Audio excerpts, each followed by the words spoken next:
मुकाशफतुल कुलूब में हुज्जतुल इस्लाम हजरत सैयदना इमाम मोहम्मद गजाली अलैहि रहमतुल्लाहिल वाली ने एक रिवायत नकल की है, जिसका खुलासा ये है कि अमानत में जिसने खियानत की होगी फरिश्ते उसे जहन्नम की तरफ ले चलेंगे। जब वो जहन्नम के किनारे पर पहुंचेगा उसको कहा जाएगा कि झांक कर देख, तो वो देखेगा तो वो जहन्नम में दूर नीचे उस अमानत को पाएगा जिसको इसने खियानत के जरिए दबा लिया। तो अब उसको कहा जाएगा कि उसको ला,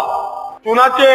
वो मजबूर किया जाएगा, उसको जहन्नम में उतरना पड़ेगा। तो वो जहन्नम में उतरना शुरू होगा, 70 साल में नीचे पहुंचेगा और उस अमानत को जूं तू उठाकर वो चढ़ेगा और ऊपर तक पहुंचेगा, उसका पांव फिसलेगा और धड़ाम से वो लुढ़कता हुआ जा गिरेगा। इस तरह मतलब वो चढ़ता उतरता रहेगा और सख्त अजाब पाएगा, यहाँ तक के